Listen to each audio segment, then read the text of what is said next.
अच्छा सॉरी, ये डिस्कनेक्ट हो गया था।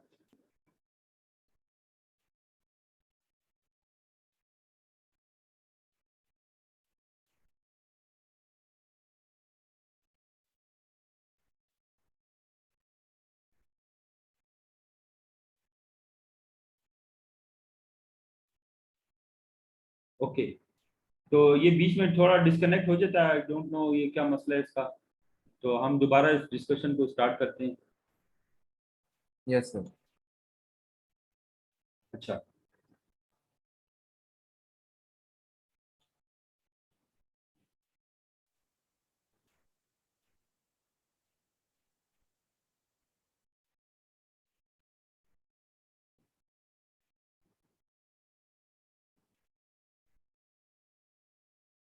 तो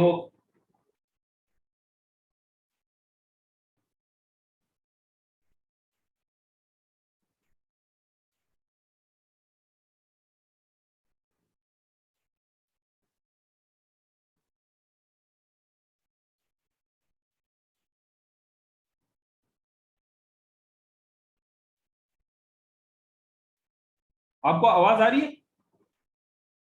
यस सर, आ रही है। जी सर, आ रही है।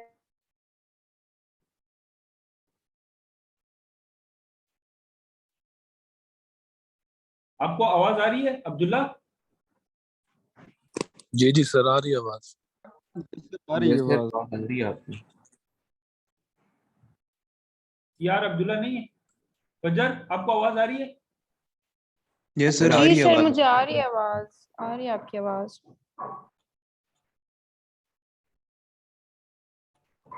जी अब्दुल्ला। यस सर, आवाज आ रही है आ आपकी। रही है सर, आ रही है। अच्छा सॉरी, मुझे आपकी आवाज सर नहीं आ रही। मुझे लगता है हम लोग की आपको नहीं आ रही। ठीक है, अब आ रही है, ठीक है। Thank you for reply. ये बीच में इंटरनेट डिस्कनेक्ट हो जाता है, तो इसकी वजह से जरा इशू बन रहा है। तो नो इश्यूज। सर ये डिस्कनेक्ट क्यों हो रहा है वैसे बार बार? इंटरनेट के तो आपको पता है ये मसले मसाइल तो लगे रहते हैं। आपके इंटरनेट का मसला है? आई डोंट नो, मुझे नहीं शायद पता। तभी आपकी आवाज बीच बीच में कभी कट भी जाती है। अच्छा, ये बीच में I सर don't मेरा know, भी डिस्कनेक्ट हो जाता है बार मुझे बार। यहाँ से क्योंकि मैं दो जगह से देख रहा हूँ ना। एक तो मेरे पास मैंने मोबाइल पे लॉगिन किया हुआ है, मोबाइल से देख रहा हूँ। और दूसरा जो है मैंने अपने सिस्टम से किया हुआ है। तो मेरे पास यहाँ पर जो है वो बिल्कुल ठीक आ रहा होता है। अब मुझे नहीं पता कि आप लोगों के पास यहाँ पर क्यों नहीं आता। तो चलें, लेट्स से मैं ये क्योंकि साथ रिकॉर्डिंग भी हो रही है, तो जो अगर किसी स्टूडेंट को सर कुछ अब आ रही है आपकी ना आवाज। या कुछ ना पता लगे तो रिकॉर्डिंग से भी देख लेंगे। ठीक है सर। अच्छा, तो मैं ये कह रहा था एक्सेल की मैं डिस्कशन कर रहा था, और आपके सामने एक एक्सेल का क्वेश्चन भी सॉल्व कर रहा था। उसका मकसद ये था एक्सेल का क्वेश्चन सॉल्व करने का कि आप लोगों को जो नेक्स्ट असाइनमेंट्स करनी है, नेक्स्ट क्वेश्चंस करने हैं, वो एक्सेल पे ही करने हैं। इस वजह से ये बहुत जरूरी है कि आप लोग जो हैं एक्सेल के ऊपर आपकी कमांड होनी चाहिए। Yes sir. और आपने कैसे यूज करना है ये भी मैंने इसमें शो कर दिया। अच्छा, तो अब इसमें हमारे पास जो क्वेश्चन में गिवन है वो क्वेश्चन में है, सबसे पहले हमने मटेरियल। तो इसमें मुझे कोई बताएगा कि बिगनिंग कौन सा है और एंडिंग कौन सा है? सर इसमें जो बिगनिंग है वो है सर जनवरी 1 फर्स्ट। जनवरी सर। जनवरी फर्स्ट जो है वो 176,000। मटेरियल बिगनिंग है, जो कि सबसे आखिर में सर गिवन है। तो मैं यहाँ पर जो है मटेरियल बिगनिंग पहले सबसे पहले लिखता हूँ। डायरेक्ट मटेरियल लिख लें, मटेरियल भी सिर्फ लिख सकते हैं, रॉ मटेरियल भी लिख सकते हैं। ठीक है, तीनों आप अपने पास नोट डाउन कर सकते हैं, लिख सकते हैं। तो इसमें हम दो कॉलम बनाएंगे, एक इनर होगा ये सब टोटल के लिए होगा, और जो आउटर होगा ये टोटल के लिए होगा। तो इसमें हमारे पास जो डायरेक्ट मटेरियल है बिगनिंग इन्वेंटरी, 176,000।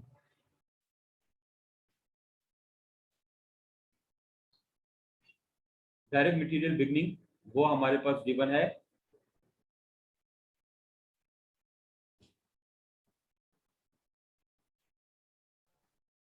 1,76,000, यस सर 1,76,000 ये हमारे पास डायरेक्ट मटेरियल है। फिर इसके बाद हमारे पास गिवन है क्वेश्चन में परचेजेस, हमने मटेरियल खरीदा और इसके अलावा हमारे पास ये वो जो बिगनिंग है हमारे साल के शुरू में हमारे पास जो इन्वेंट्री थी ये उसका जिक्र किया जा रहा है 4 लाख। सॉरी ये क्यों नहीं आ रहा। अच्छा, फिर इसके बाद हमने during the month during the year हमने जो परचेजेस किए तो वो यहाँ पर ये परचेजेस हैं 24 लाख, तो हम वो ऐड कर देते हैं यहाँ पर 24 लाख। अच्छा, इसके लिए मैं थोड़ा सा और इसको मॉडिफाई करना चाहता हूँ ताकि जो ऐड और सब्ट्रैक्ट हैं वो भी बीच में शामिल हो जाए, तो उसके लिए मैं इसको यहाँ पर आगे कर लेता हूँ, यहाँ पर इसके साइन लिख दूंगा। तो यहाँ पर मैं ऐड का साइन लिख लेता हूँ, ये ऐड, या आप इसको टाइप करके भी लिख सकते हैं ऐड करते हैं हम इसमें परचेजेस मटेरियल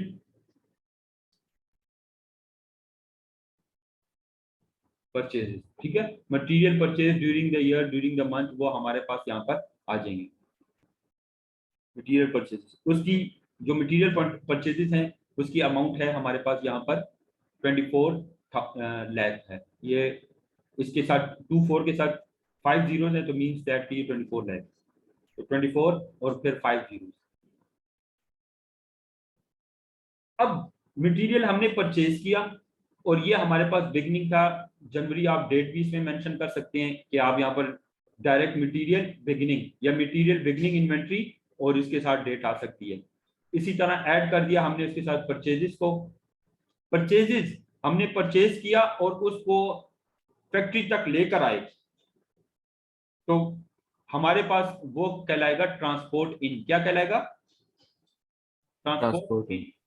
इसको फैक्ट्री इन भी कहते हैं, ये हम इसमें क्या कर देंगे, ऐड कर देंगे ट्रांसपोर्ट इन। ट्रांसपोर्ट इन हमने इसमें ऐड कर दिया। ट्रांसपोर्ट इन यानी जो परचेज करके हम यहां तक लेकर आए ये $32,000 इसमें हमारे पास ट्रांसपोर्ट इन आ जाएगा।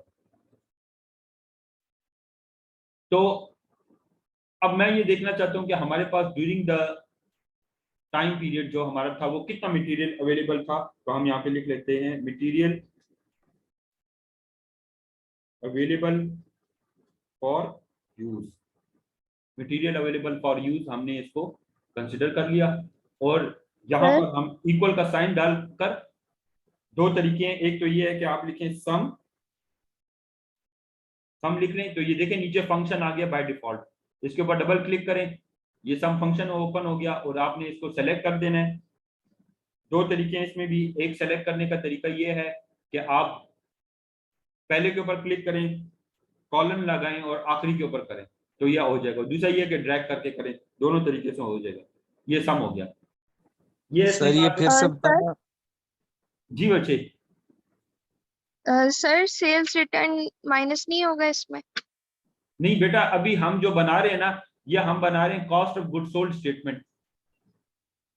क्या बना रहे हैं? Cost of good sold statement बना रहे हैं। अभी हम सेल नहीं बना रहे,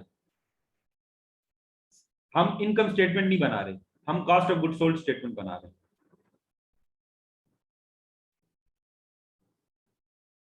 तो cost of good sold statement के लिए जो है हमने अपनी मटेरियल की इंफॉर्मेशन जो हमने इस्तेमाल की वो हमने प्रोडक्शन कॉस्ट के बारे में बताया। तो ये हमारे पास पहले नंबर पर हमारे पास बन गई मटेरियल अवेलेबल फॉर यूज। तो ये मटेरियल अवेलेबल फॉर यूज हमारे पास आ गया। सर अगर आप सम फिर से बता दें कैसे आपने किया अच्छा, था सम के लिए देखें, एक तो है तरीकाकार ये है कि आपने फार्मूला यूज करना है, ठीक ना। फार्मूले के लिए ये है कि आप इक्वल का एक्सेल काम ही नहीं करेगा फार्मूला, ये फार्मूला बार जो ऊपर गिवन है fx लिखा हुआ है जहां पे फंक्शन का भी लिखा हुआ है, ये काम नहीं करता विदाउट एक्सेल।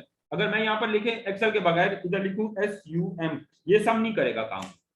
लेकिन जो ही मैं इसके साथ यहाँ पर इक्वल का साइन अर्ली मतलब बिफोर लगा लूं तो ये इसको एज अ फंक्शन उठा लेगा, ठीक है ना। ये एज अ फंक्शन उठाएगा और ये अब इसको सम करेगा। तो देखें अब इसने मुझे हिंट दे दी नीचे कि सम करें जी, ये सम करें, ये फंक्शन यूज हो रहा है, नंबर 1 डालें। तो मैं इसको कहता हूँ यहाँ पर, इसको कहता हूँ सम के लिए कि आप पहले के ऊपर क्लिक करता हूँ मैं इसको ड्रैग भी कर सकता हूं और ये पहले के ऊपर क्लिक करूं, कॉर्नर लगाऊं, आप अपने साथ साथ लिखें, इसको कॉर्नर लगा लें और लास्ट के ऊपर क्लिक करें तो ये सारा सेलेक्ट हो जाएगा। पैरेंथेसिस क्लोज करें और एंटर का बटन दबा दें, ये आपको सम कर देगा। ठीक, तो यस ये सर, सम, समझ आ गई। ठीक है, सम ये इस तरह सम होता है। तो आपको ये कहां से पता लग रही है? ऊपर फॉर्मूला बार में देखें, ये एड्रेस के साथ, तो यहाँ पर इक्वल फार्मूला F6, ये लोकेशन बता रहा है F6 में ये है 6 रो है और F कॉलम है, ये F6 है, यहाँ पर एड्रेस बता रहा है F6। तो फार्मूला बार में ये कह रहे हैं F6 से F8 तक, F8 ये है, ये 8 रो है, ये ऊपर कॉलम है F, तो ये इसको सम कर दो। तो आपने सम कर दिया, आपने इसको कहा और उसने आपको सम कर दिया। तो ये हमारे पास मटेरियल अवेलेबल फॉर यूज है। अब हम इससे क्या लेस करेंगे? शाबाश, बीच में आप पार्टिसिपेट करें, बताएं क्या लेस करेंगे? Ending, direct material ending. शाबाश, डायरेक्ट मटेरियल एंडिंग करेंगे। तो मैं इसको बार बार टाइप करने के बजाय इधर डायरेक्ट लिख लेता हूं और आखिर में लिख देता हूं एंडिंग, डायरेक्ट मटेरियल एंडिंग। कितना अमाउंट है डायरेक्ट मटेरियल एंडिंग का? मटेरियल एंडिंग का ये वाला है 176, 196। शाबाश 196 है। ठीक है, आप लोग बीच में एक्टिव रहें, मैं इसमें आप लोगों से ट्राई करता रहूंगा। ये एंडिंग है। तो अब हमने इसको लेस करना है, कैसे करेंगे लेस? शुरू में एक तरीका ये माइनस का साइन लगा दें। अब देखें, अच्छा अगर मैं माइनस का साइन लगाता हूं तो ये उसको फॉर्मूले के तौर पर ले लेता है। ठीक, तो दूसरा इसमें यह है कि पैरेंथेसिस कर दे 176, तो उसने माइनस में कंसिडर कर दिया, तो 196 है, sorry 196।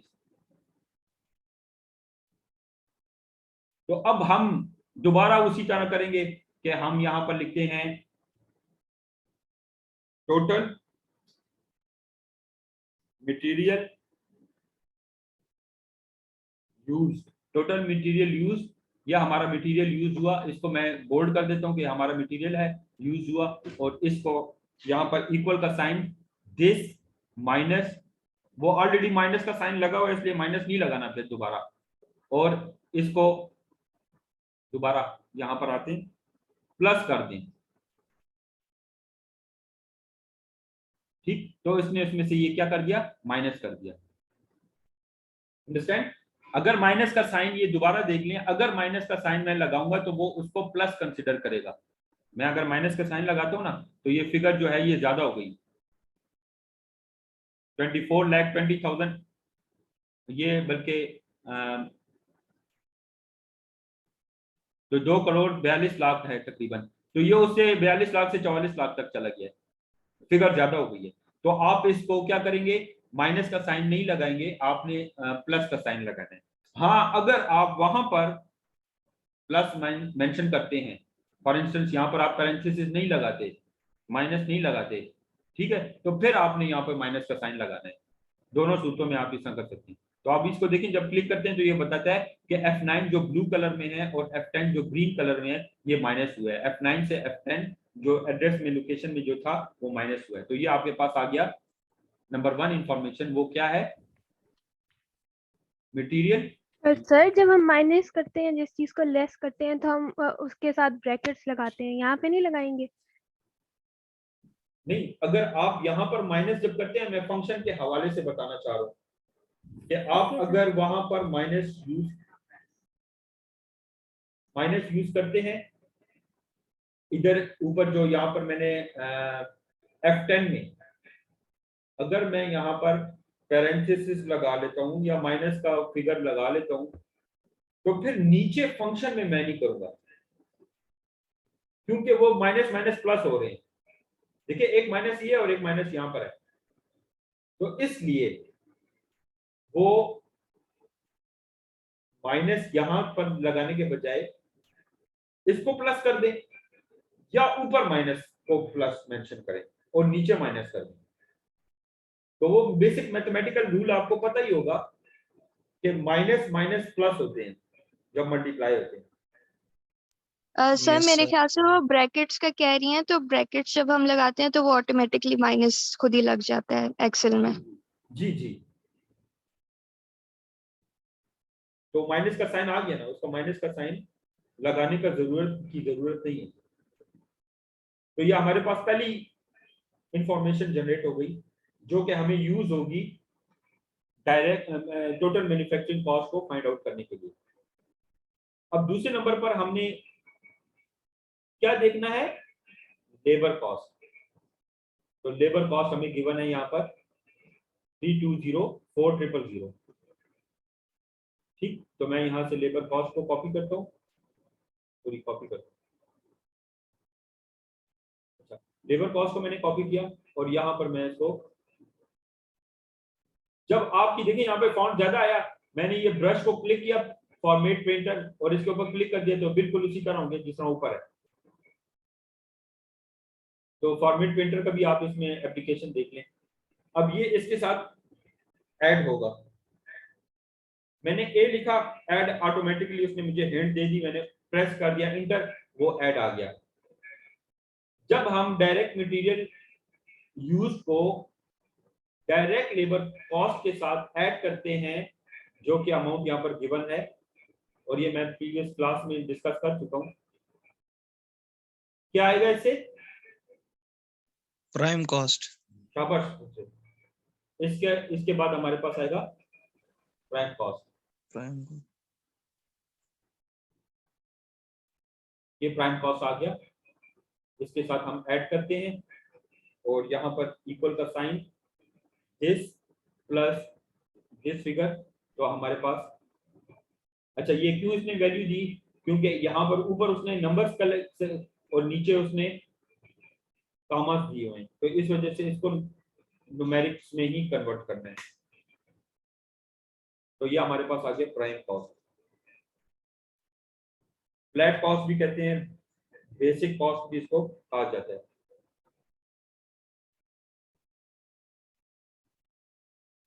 This is your prime cost. अच्छा, फिर इसके साथ हम ऐड करते हैं, कौन सी कॉस्ट ऐड करेंगे, शाबाश, फैक्ट्री और हेड कॉस्ट। फैक्ट्री और हेड कॉस्ट हम इसमें यहाँ पर ऐड कर देते हैं।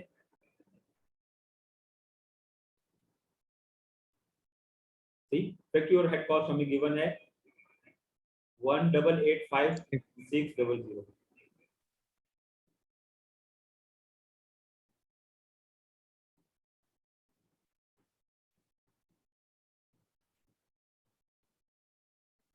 ठीक, अब ये भी इसके साथ ऐड हो जाएगा, इक्वल का साइन। एक तरीका ये है कि प्राइम कॉस्ट के साथ आप ऐड कर दें फैक्ट्री और हेड को, और दूसरा ये है कि आप direct material plus direct labour plus FOH, आप सम का फंक्शन भी यूज कर सकते हैं और आप ये भी यूज कर सकते हैं, दोनों इस्तेमाल कर सकते हैं। ठीक, तो दोनों चीजें इसमें आप यूज कर सकते हैं, सम का फंक्शन भी यूज कर सकते हैं और ये, तो इससे हमारे पास आएगा टोटल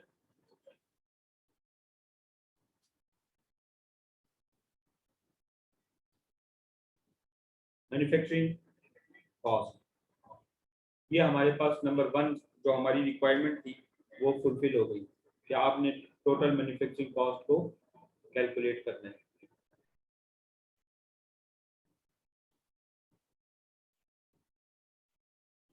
ये स्टेप नंबर 1 हमारा कंप्लीट हो गया, टोटल मैन्युफैक्चरिंग कॉस्ट। फिर टोटल मैन्युफैक्चरिंग कॉस्ट के साथ ऐड करेंगे Opening work in progress. Work in process beginning. This is और वर्क इन प्रोसेस बिगिनिंग, हम इसमें ऐड करेंगे वर्क इन प्रोसेस।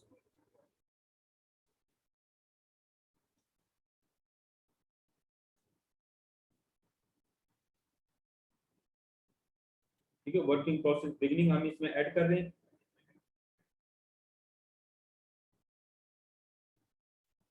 तो इसमें आएगा total cost put into production.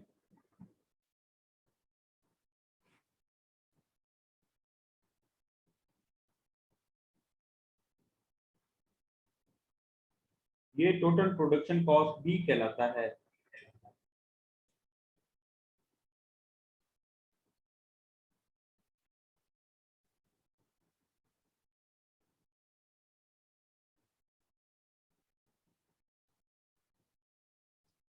ठीक है, total cost of work put into process. ये इतना काम हमने शामिल कर दिया।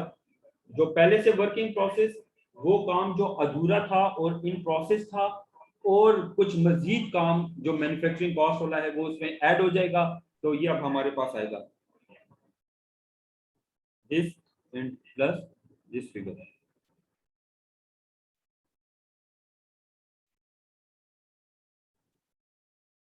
तो ये हमारे पास टोटल आ गया। इससे हमने लेस करना है work in process ending.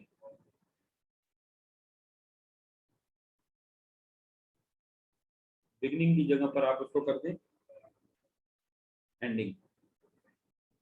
Ending की जो अमाउंट है आपके पास वो 136800 है।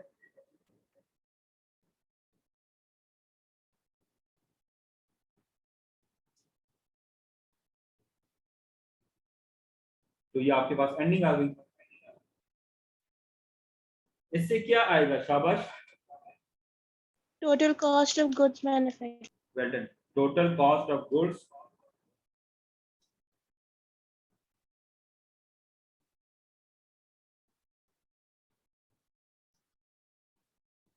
Total cost of goods manufactured.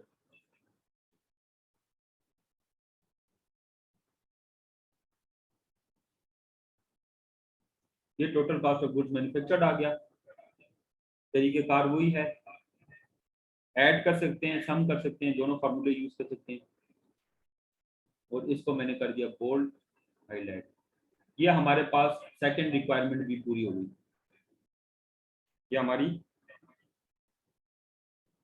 जो रिक्वायरमेंट है कॉस्ट ऑफ गुड्स सोल्ड की, वो सेकंड स्टेप जिसको कहते हैं, ये हमारा सेकंड स्टेप भी कंप्लीट हो गया। ये स्टेप नंबर 1 था और ये दूसरा स्टेप नंबर 2 था। अब इसी तरह हम ऐड करेंगे इसके साथ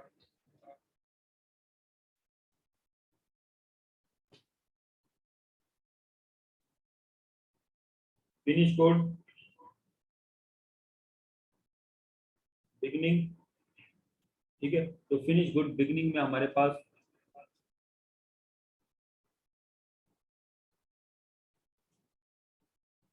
जो बिगनिंग इन्वेंट्री है या इसकी ओपनिंग इन्वेंट्री है, इसको आप फिनिश गुड ओपनिंग भी कह सकते हैं।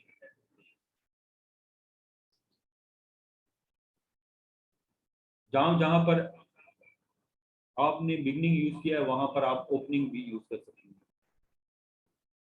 ठीक, opening inventory, raw material, opening ending उसके साथ आ सकते हैं। अच्छा, तो फिनिश गुड ओपनिंग हमारे पास जो है, जो ईयर ओपन हो रहा है उस वक्त हमारे पास गिवन थी 66,20,000।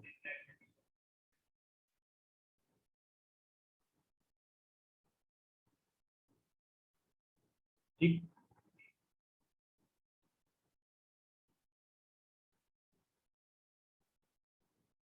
अच्छा, जब हम फिनिश गुड को ओपनिंग इन्वेंट्री को इसके साथ ऐड करेंगे तो क्या आएगा शाबाश?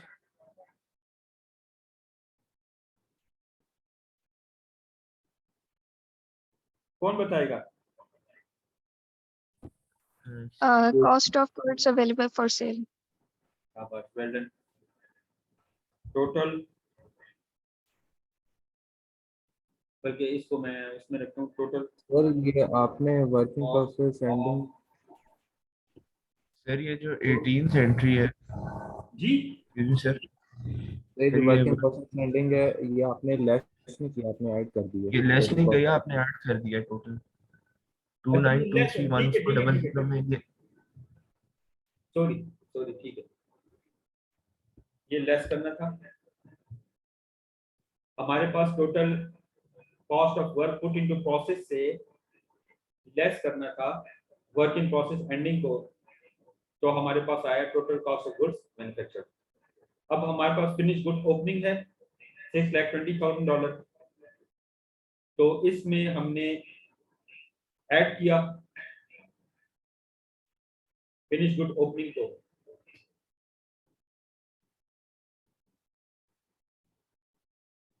सर ये अवेलेबल फॉर सेल नहीं होता? जी अवेलेबल, वो बाय डिफॉल्ट उसमें है गुड्स।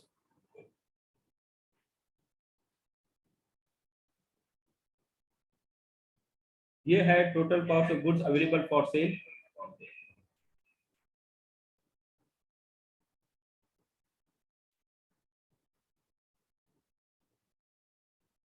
अच्छा, ये total cost of goods available for sale जो आएगा ये इन दोनों के एडिशन से आएगा, ये cost of goods available for sale आएगा। इसी तरह इसमें लेस करना है, शाबाश, ये इसी तरह एक्टिवनेस दिखाएं। और ये अच्छा है कि आप लोगों ने Finished ऐड goods. कर दिया, एक फिगर मैंने बीच में से ऐड करने के बजाय लेस कर दिया था। COGS आ जाएगा सर। शाबाश, तो इससे हमारे पास अब आएगा, अब यहाँ पर जो हमारे पास अवेलेबल फॉर सेल था उससे माइनस कर दिया हमारे जो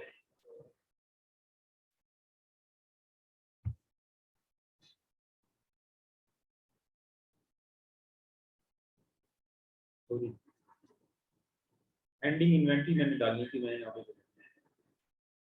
4,67,400 इसमें लेस करना है इससे।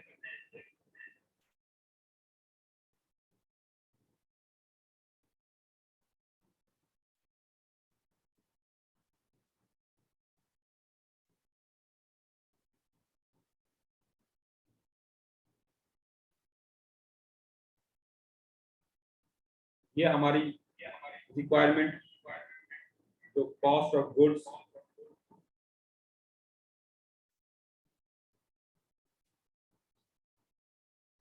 सोल्ड आ गया, जिसको हम फाइंड आउट करना चाह रहे हैं। कॉस्ट ऑफ गुड्स सोल्ड अब हमारे पास कैलकुलेट हो गया।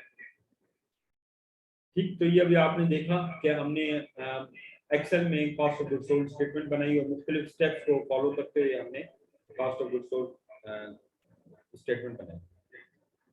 अब इनकम स्टेटमेंट बनाते हैं, तो इनकम स्टेटमेंट के लिए यही तरीके सर, ये बहुत टाइम कॉपी करें।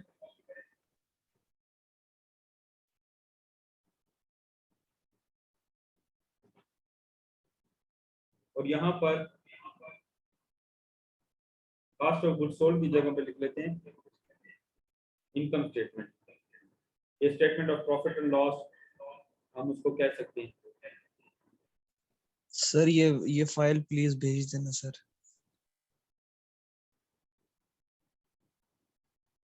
फाइल सेंड करूं? यस सर, फाइल जब सेंड क्वेश्चन करूं। खत्म। अब इनकम स्टेटमेंट में सबसे पहले अब हमारे पास इसी इंफॉर्मेशन में देखें तो सेल्स गिवन है, तो हम सबसे पहले यहाँ पर लिखते हैं सेल्स। जो सेल्स है हमारी वो फिगर है 4,00,500।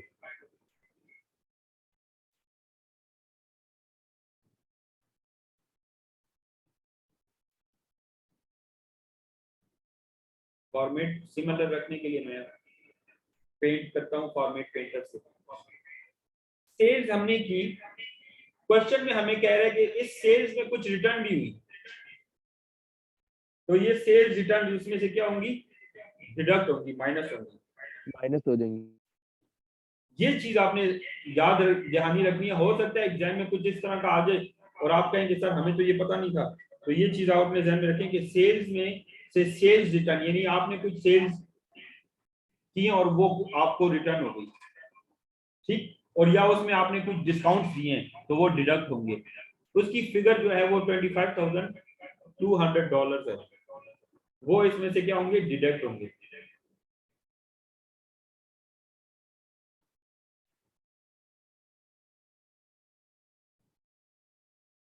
सर उल्टा लिख दिया आपने। 25,200 है ना? सर ये आपने उसके आगे लिखा हुआ है सेल्स एंड रिटर्न्स। अब ठीक है सर। शाबाश वेल रिस्पॉन्ड दें। मैं खुद गलत करूंगा ताकि आप लोग वक्तन फवक्तन बीच में इंटरप्रेटेट करते रहें और उसमें शामिल रहें, क्योंकि ये है कि मैं करता रहूं और आप सोए रहें, तो उससे बेहतर है कि आप भी बीच में शामिल रहें। यस शाबाश, सर। Thank you. नेट देखिए सेल्स, इससे हमारे पास क्या आता है? Net sales. नेट सेल्स का मतलब है कि जो हमने सेल्स की और उसमें से जो हमें रिटर्न हुए वो हमने माइनस करने। तो इक्वल का साइन लगाया, सेल्स में से माइनस किया सेल रिटर्न्स को, तो हमारे पास नेट सेल आ गई।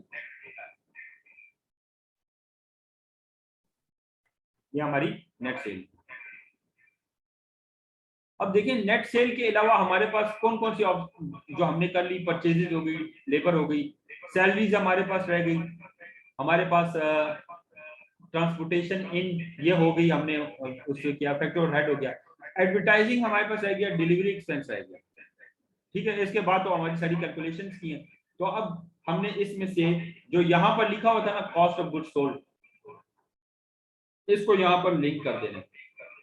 एक तरीका तो ये कि इक्वल का साइन डालें और इसको यहाँ पर इक्वल कर दें, जो कुछ आएगा ना वो ऑटोमेटिकली इधर आ जाएगा। मैं कोई फिगर चेंज करूंगा वो नीचे भी चेंज होगा। और दूसरा तरीका ये है कि आप यहाँ पर लिख लें, मैंने यहाँ पे लिंक कर दिया, तो इससे आपके पास आता है ग्रॉस प्रॉफिट। ठीक है, इसको कहते हैं ग्रॉस प्रॉफिट, और which is the difference between net cell minus cost of goods sold. अब आप इसमें देखें कि आपकी सेल्स की फिगर 400500 है, जबकि आपके कॉस्ट ऑफ सेल जो है उसकी फिगर उससे कहीं ज्यादा है। ठीक है, आपकी सेल से आपकी जो कॉस्ट ऑफ सेल है वो कहीं ज्यादा है। तो ये ग्रॉस प्रॉफिट के बजाय क्या है? Gross margin. ठीक है, ये लॉस है आपका।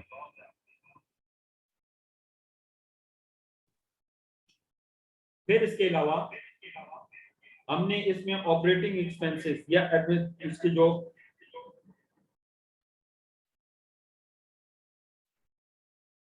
ऑपरेटिंग एक्सपेंसेस का ये मतलब है कि जो बिजनेस को चलाने के अखराजात हैं वो कौन कौन से हैं?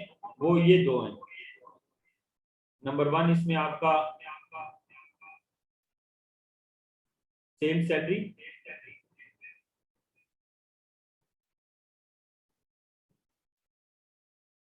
ठीक, ये सेल सैलरी इसमें,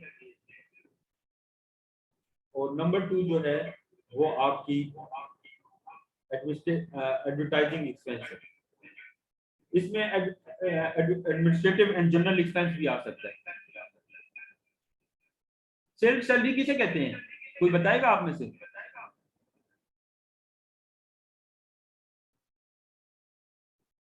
cell salary, what does it mean? Sir क्या पूछ रहे हैं आप? सेल सैलरी का क्या मतलब है? What is mean by sale salary?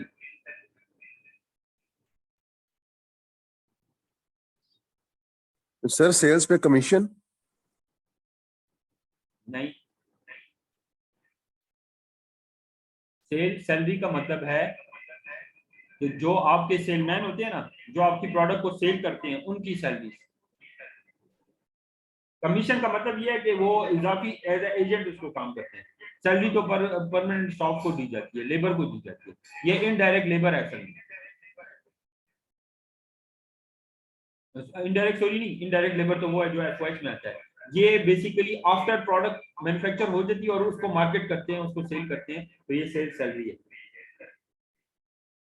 तो हमारी जो टोटल ऑपरेटिंग एक्सपेंसेस हैं वो मैं इसको इधर लिख देता हूँ ताकि टोटल फिगर यहाँ पर आ जाए।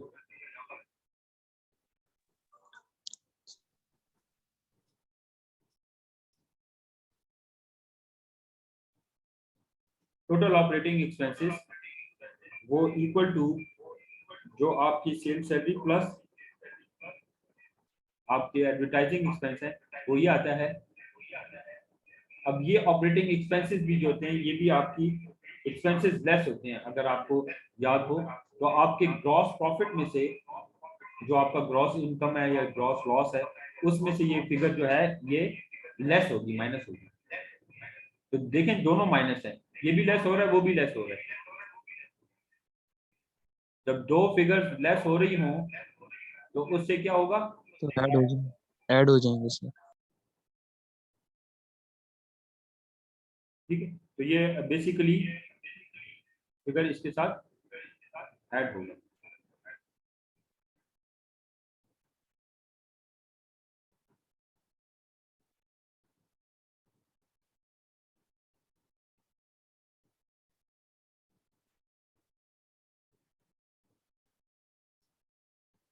ठीक, ये आपकी जो है नेट लॉस है।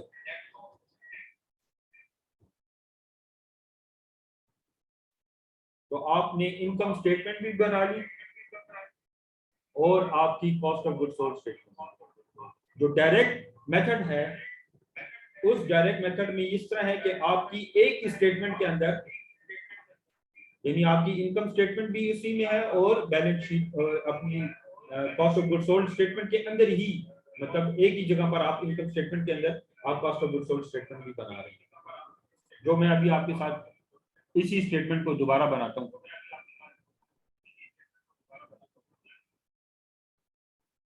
ये मैंने यहां पर लिख दिया।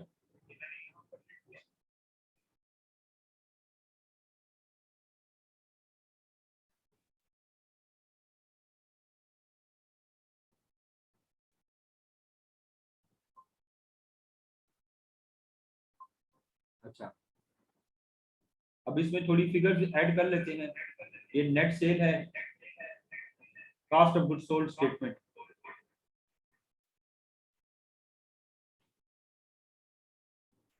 जहां पर कॉस्ट ऑफ गुड्स सोल्ड है तो वहां पर मैं ये सब कुछ लिख लेता हूं।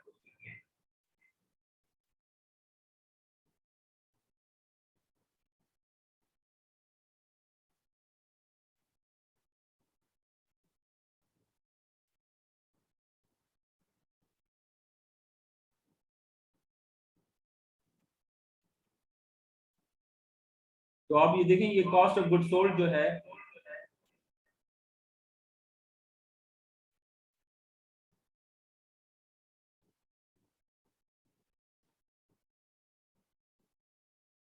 अच्छा, ये जो टोटल फिगर्स हैं ये दोबारा मैं यहाँ पर लिख रहा हूँ।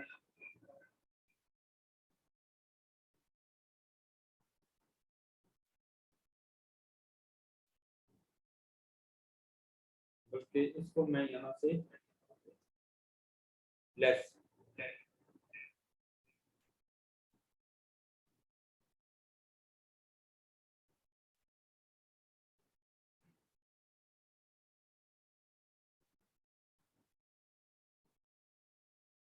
ये आपका हिस्सा जो है ये कॉस्ट ऑफ गुड्स सोल्ड है।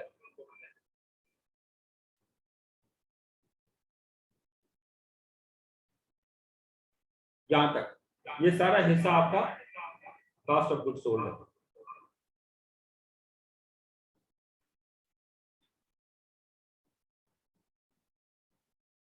अब आप ये देखें कि एक ही स्टेटमेंट है जिसमें आपने इनकम स्टेटमेंट भी बनाई और cost of goods sold statement भी।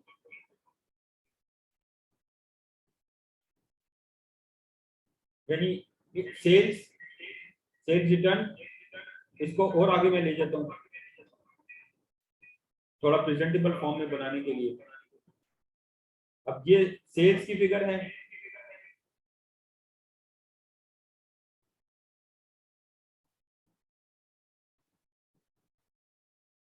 अच्छा ये इनकम स्टेटमेंट, ये फॉर द मंथ एंडेड, ये उसका फॉर्मेट है। ये सेल्स है, सेल्स रिटर्न है, यहाँ पर नेट सेल आ गया, this is your net cell.